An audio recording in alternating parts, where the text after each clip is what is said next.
ইসরায়েলে বাংকার ধ্বংসকারী বোমা পৌঁছে দিয়েছে যুক্তরাষ্ট্র। অবশেষে ফাঁস হলো ইরানের পরমাণু স্থাপনায় ইসরায়েলের হামলার পরিকল্পনা। ইরানের পারমাণবিক স্থাপনায় হামলার পরিকল্পনা করেছিল ইসরায়েল। ইসরায়েলের সব জিম্মিদের মুক্তি দিতে প্রস্তুত ফিলিস্তিনি স্বাধীনতাকামী সংগঠন। যুক্তরাজ্য থেকে পালালেন ইসরায়েলি মন্ত্রী। গাজায় বিরল সফর করেছেন ইসরায়েলের প্রধানমন্ত্রী বেনিয়ামিন নেতানিয়াহু।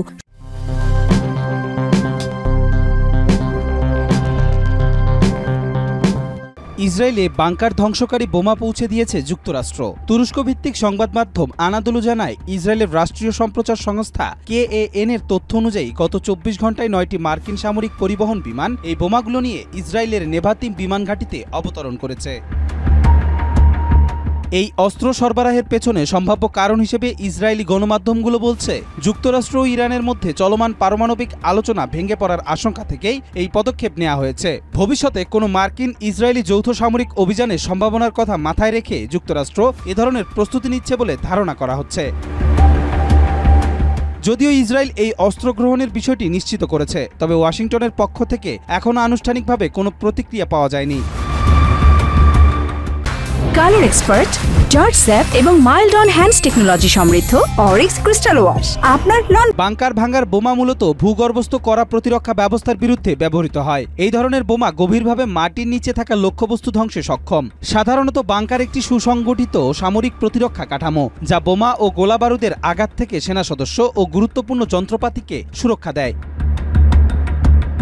যুক্তরাষ্ট্রের এই পদক্ষেপ মধ্যপ্রাচ্যে উত্তেজনা আরও বাড়াতে পারে বলে বিশ্লেষকরা মনে করছেন। ফলে আন্তর্জাতিক পরিমণ্ডলে বিষয়টি নতুন করে আলোচনার জন্ম দিয়েছে। কবির চৌধুরী, জয়, মাই টিভি। অবশেষে ফাঁস হলো ইরানের পরমাণু স্থাপনায় ইসরায়েলের হামলার পরিকল্পনা। ইরানের পারমাণবিক কর্মসূচিতে হামলার পরিকল্পনা করেছিল ইসরায়েল, এমন তথ্য ফাঁস করেছে মার্কিন সংবাদ মাধ্যম নিউ ইয়র্ক টাইমস। প্রতিবেদনে বলা হয়েছে, 2024 সালের অক্টোবর মাসে ইসরায়েলে প্রায় 200টি ব্যালিস্টিক ক্ষেপণাস্ত্র ছোড়ার পর থেকে ইসরায়েলি নিরাপত্তা বাহিনী তেহরানের পারমাণবিক স্থাপনায় সামরিক হামলার ব্যাপারে চিন্তাভাবনা শুরু করে।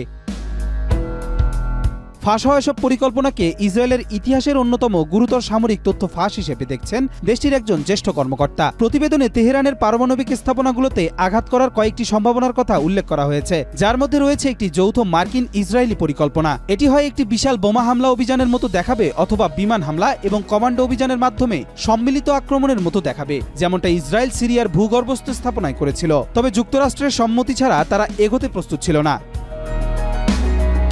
ইসরায়েলের সাবেক প্রতিরক্ষামন্ত্রী আভিগডোর লিবারম্যান এক্সে এক পোস্টে কটাক্ষ করে বলেন, আমরা ভাগ্যবান যে সিরিয়া ও ইরাকে হামলার সময় নেতানিয়াহু প্রধানমন্ত্রী ছিলেন না। এদিকে রাজনৈতিক বিশ্লেষক ও বিরোধী দলীয় নেতারা অভিযোগ তুলেছেন, প্রধানমন্ত্রী নেতানিয়াহু নিজেই হয়তো এই তথ্য ফাঁস করেছেন, যাতে ইরানের বিরুদ্ধে কঠোর না হওয়ার অভিযোগ থেকে নিজেকে বাঁচানো যায়। কবির চৌধুরী, জয়, মাই টিভি।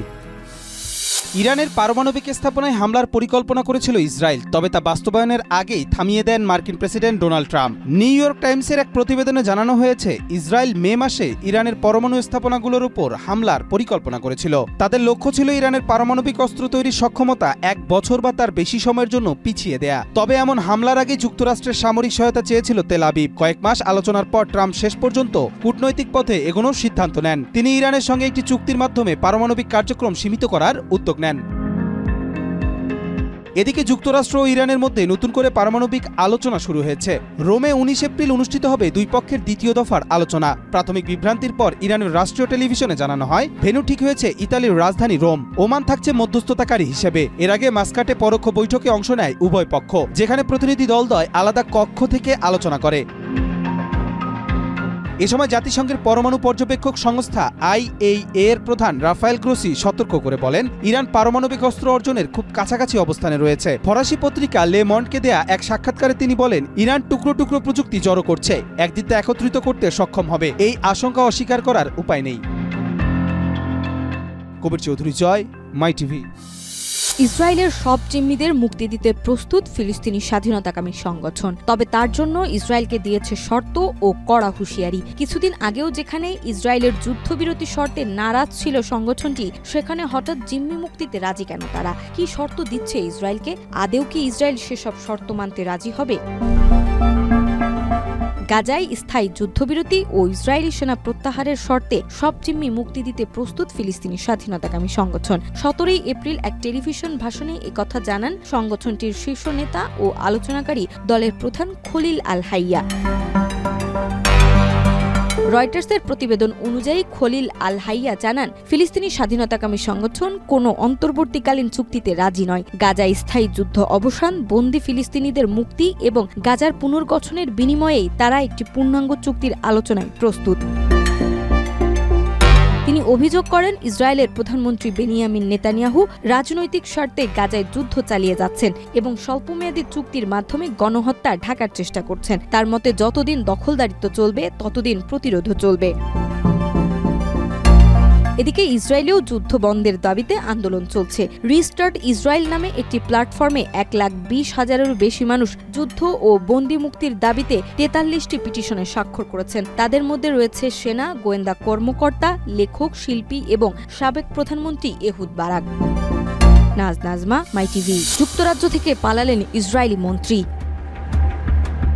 যুক্তরাজ্যে সফররত ইসরায়েলের পররাষ্ট্রমন্ত্রী গিদিয়ন স্যার হঠাৎ করে এই সফর সংক্ষিপ্ত করে দেশে ফিরে গেছেন। মানবাধিকার সংস্থা গ্লোবাল লিগ্যাল অ্যাকশন নেটওয়ার্ক জানিয়েছে, তাদের পক্ষ থেকে তার বিরুদ্ধে গ্রেফতারি পরোয়ানা জারির আনুষ্ঠানিক আবেদন জানানো হয়েছিল। এর পরপরই তিনি যুক্তরাজ্য ত্যাগ করেন। গ্ল্যান ছাড়াও হিন্দ রজব ফাউন্ডেশনও ব্রিটিশ কর্তৃপক্ষের কাছে এক ধরনের আবেদন জানিয়েছিলেন। কাতার ভিত্তিক সংবাদ মাধ্যম আল জাজিরার বরাতে এ তথ্য জানানো হয়েছে। 17 এপ্রিল এক্সে একটি পোস্টে গ্ল্যান লিখেছে, আমাদের জানানো হয়েছে গিদিয়ন স্যার যুক্তরাজ্য থেকে পালিয়ে যাচ্ছেন। তিনি গুরুতর আন্তর্জাতিক অপরাধের তথ্যাধীন একজন অভিযুক্ত। কেউ তাকে দেখলে দয়া করে লন্ডন মেট্রোপলিটন পুলিশকে অবহিত করুন, কিন্তু সরাসরি তার কাছে যাবেন না, কারণ তার কাছে সশস্ত্র নিরাপত্তা রক্ষী থাকতে পারে। পোস্টের সঙ্গে গিদিয়ন স্যারের একটি ছবি যুক্ত করা হয়। গিদিয়ন স্যারের বিরুদ্ধে গত বছরের অক্টোবর থেকে ডিসেম্বর পর্যন্ত গাজার কামাল আদওয়ান হাসপাতাল অবরুদ্ধ করার অভিযোগ রয়েছে। অভিযোগ অনুযায়ী ওই সময় হাসপাতালের চিকিৎসক, কর্মী ও রোগীদের উপর হামলা চালানো হয় এবং হাসপাতালের পরিচালক ডক্টর হুসাম আবু সাফিয়াকে অপহরণ করা হয়। এছাড়া তিনি গাজার উপর আরোপিত অবরোধ ও মানবিক সহায়তা ঠেকাতে প্রকাশ্যে সমর্থন জানিয়েছেন এবং এসব নিষেধাজ্ঞা বহাল রাখার পক্ষেও অবস্থান নিয়েছেন। নাজমা, মাই টিভি।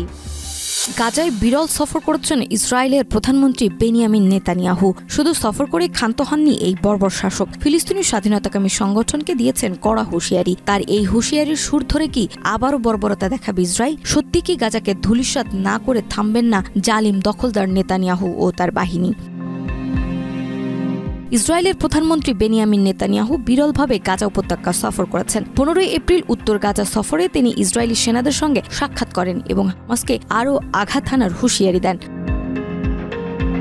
নেতানিয়াহুর কার্যালয় জানায়, এই সফরে তিনি সেনাদের মনোবল বাড়ান এবং ইরানের সর্বোচ্চ নেতা আয়াতুল্লাহ আলী খামেনির একটি সামাজিক যোগাযোগ মাধ্যমের পোস্ট তুলে ধরেন। নেতানিয়াহুর অভিযোগ, ইরান এখনও ইসরায়েলের ধ্বংস কামনা করছে, এমনকি যুক্তরাষ্ট্রের সঙ্গে আলোচনা চলাকালেও। 2023 সালের অক্টোবরে গাজায় ইসরায়েলি অভিযান শুরু হয়, যা এক পর্যায়ে জানুয়ারিতে সাময়িক যুদ্ধবিরতির মাধ্যমে থেমেছিল। তবে 18 মার্চ সেই যুদ্ধবিরতি ভেঙে পুনরায় বড় ধরনের হামলা শুরু করে ইসরায়েলি বাহিনী। এতে গাজার বিশাল এলাকা দখল করে নেওয়া হয় এবং হাজার হাজার ফিলিস্তিনি বাস্তুহারা হয়ে পড়ে।